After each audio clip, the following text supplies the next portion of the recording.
কেউ ফেরাচ্ছে কেউ ফেরাচ্ছে না, কিন্তু বিভ্রান্তিও কাটছে না স্বাস্থ্যসাথী প্রকল্প নিয়ে। পালা বদলের পর খোদ প্রধানমন্ত্রী নরেন্দ্র মোদী আয়ুষ্মান ভারত যোজনা চালু করবে বলে জানিয়ে দিয়েছেন। ফলে স্বাস্থ্যসাথী প্রকল্প থাকবে কিনা তা নিয়ে দ্বন্দ্ব তৈরি হয়েছে। কেউ ফেরাচ্ছে আবার কেউ ফেরাচ্ছে না, কিন্তু বিভ্রান্তি কাটছে না স্বাস্থ্যসাথী প্রকল্প নিয়ে।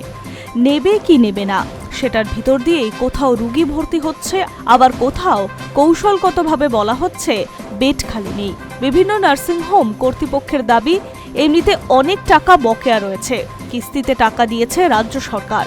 এর মধ্যেই পালা বদলের পর খোদ প্রধানমন্ত্রী নরেন্দ্র মোদী আয়ুষ্মান ভারত যোজনা চালু হবে রাজ্য সরকারের প্রথম ক্যাবিনেটের মিটিংয়ে, এমনটাই জানিয়েছিলেন তিনি। ফলে স্বাস্থ্যসাথী প্রকল্প থাকবে কিনা তা নিয়ে দ্বন্দ্ব তৈরি হয়েছে। আবারও সেই দ্বন্দ্বে পড়ে বিভিন্ন কর্তৃপক্ষের পৃথক পৃথক সিদ্ধান্ত। তার ফলে কোথাও রোগীরা পরিষেবা পাচ্ছেন, আবার কোথাও ফিরিয়ে দেওয়া হচ্ছে। তবে সাময়িকভাবে এখনো কোনো সরকারি নির্দেশ দেওয়া হয়নি। স্বাস্থ্যসাথী প্রকল্প নিয়ে বিভিন্ন জেলাতে কোথাও মুখ্য স্বাস্থ্য আধিকারিকের তরফে কিছু জানানো হয়নি, তাই স্বাস্থ্যসাথী বাতিল হয়েছে এমনটাও নয়। কিন্তু বিভ্রান্তি এবং অনুমানের ওপর ভিত্তি করেই অনেকে পরিষেবা দিতে চাইছেন না। বিশেষ করে এমনিতেই টাকা বকেয়া রয়েছে, সেই বোঝা আর বাড়াতে চাইছে না কোনো হসপিটাল কর্তৃপক্ষ। কিন্তু রাজ্যের বেসরকারি হাসপাতাল বা নার্সিংহোম সংগঠনের তরফে কোনো আপত্তি নেই স্বাস্থ্যসাথী কার্ড পরিষেবা দিতে।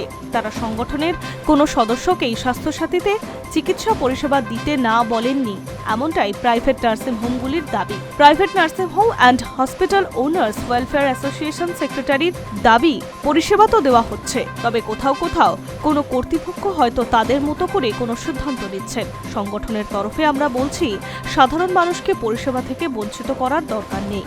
নতুন সরকার নিশ্চয়ই আমাদের পাওনা মেটাবে, তা নিয়ে অসুবিধা হবে না বলেই তার বিশ্বাস। সমস্যা হলে সংগঠন পাশে থাকবে। মুর্শিদাবাদের প্রোগ্রেসিভ নার্সিংহোম অ্যান্ড হসপিটাল অ্যাসোসিয়েশনের তরফে জানানো হচ্ছে, তাদের কাছে স্বাস্থ্যসাথী কার্ড চলবে না এমন কোনো নির্দেশিকা নেই, তাই পরিষেবা দিচ্ছে এবং এটা মানবিক বিষয়, এমনটাই তাদের মন্তব্য। এখনো যারা স্বাস্থ্যসাথী কার্ডের আওতায় তারা সকলেই আয়ুষ্মান ভারতের মধ্যে আসবেন কিনা সেটা নিয়ে ভাবছে নার্সিংহোম সংগঠনগুলো। এর কারণ বিভিন্ন মডিউলে রয়েছে। রাজ্যে বিজেপি শাসিত নতুন সরকার কিভাবে স্বাস্থ্যসাথী বা আয়ুষ্মান ভারত চালু করবে, এখন তাই দিকেই তাকিয়ে গোটা রাজ্য। Hi News network.